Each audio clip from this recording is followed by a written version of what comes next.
You scored 4 against United here a couple of years ago, and you've done it again. Some productive source you are.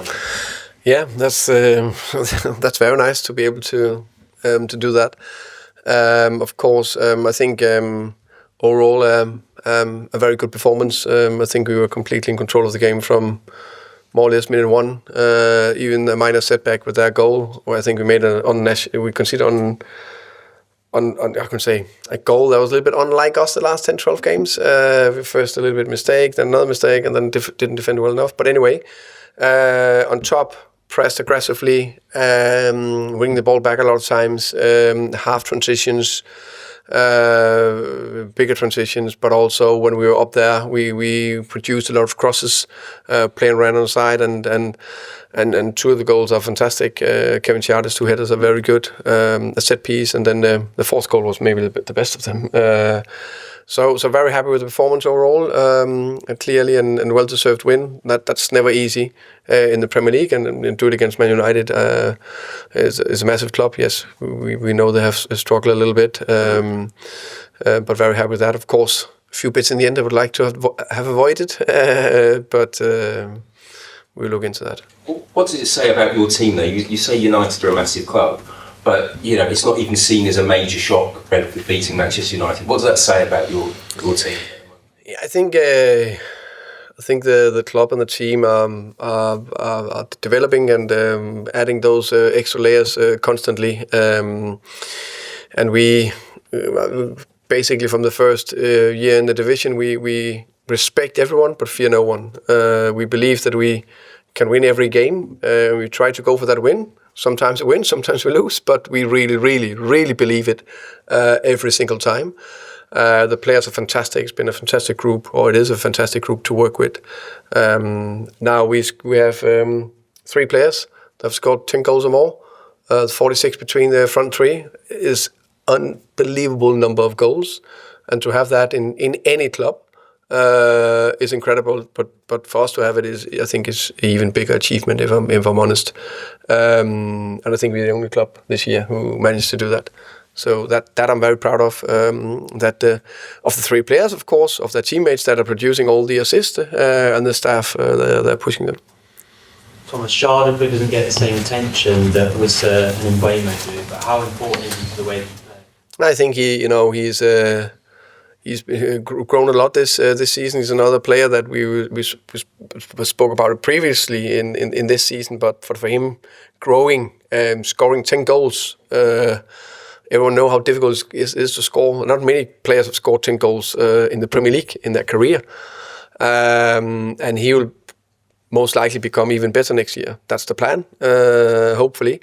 But with his pace going in behind, with his threat in the box and headers, 2 fantastic. The first one is incredible header. The second one is just top class. But also, if we go longer, we have one that can do a flick, and on set pieces, both boxes, and he was working hard. So, very good. Is the heading something that you work on a lot with him? With him, sorry? Yes and no. He's clearly one of his key abilities. We clocked that already when we scouted him. We try to produce a lot of crosses when we're attacking. It's a big, how can you say, it's one of the more clear breakthrough strategies we have. And with him in the box, it's natural. That's something we train, both the crosses and the positioning and the heading. If you get asked about Mbeumo and previously Tony moving on, you always see a confident you can bring through the next one. Can Schade be the next Tony, the next Mbeumo? There are 3 different players, but and as far as I know, Mbeumo is still with us.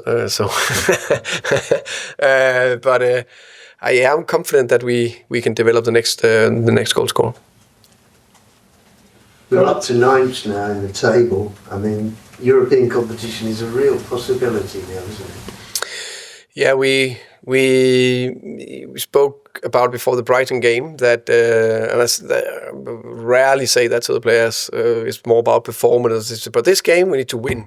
We want to win this if we want to be in any chance of maybe having a dream about Europe. And the players did that, and a big credit to them. And then now we played 2 games, difficult away game to Nottingham, beat them, home to Man United, beat them. and all 3 games well deserved. So not because of those 3 games. I think we have a run of 10, 12 games where we're in a really good rhythm and flow and we look solid and strong and confident. So we got this momentum. Hopefully we can keep it up. But it's all about getting the job done, and it's one at a time. We had a laser focus throughout 4 seasons on the next game, and it's all about the next game. Can I just ask you about your second goal where Man United were upset that you carried on playing with Delight on the floor? The rules are quite clear that the referee only has to stop play for head injuries, and obviously it wasn't a head injury. Yeah. Do you have some sympathy with players who are genuinely injured? Because in many ways that sort of situation has been brought about because too many players were feigning injury in the past, weren't they? Yeah. Do you have any sympathy with United in that instance? Yeah, I definitely have sympathy about Ligt, and I also know they have. It's clearly that they have struggled in many ways, and when you are in football, you don't want anyone to struggle. It's part of football, but you just know it's not nice. So of course it's a tricky situation. So I hope the Ligt is okay. What do you think of Kayode's there? I thought he looked really impressive. Yeah, I agree. I think he looked really strong. I thought defensively he was on top of his 1v1s, his recovery and his duels very strong, and he was just bombarding forward constantly. Looked like he just enjoyed playing football. That's a good thing. And then he just topped it with a very good assist. He looks like a Brentford player because he's so physical and tall. Was that something you thought? Yeah, I think the energy is important, and I think we have a lot of different Brentford players. We have a Damsgaard that's not that physical, but extremely good technically and tactically. And then we also need some physicality, so we need that perfect blend. I think Michael Kayode is a player with a very good potential. I agree with you. You got a very good physical package in terms of the capacity to go up and down, the physicality in the duels, and that bite in that 1v1. So yeah, I agree. Very good performance today. Okay, we'll leave it there. Thank you very much, guys. everybody. See you. See you again soon.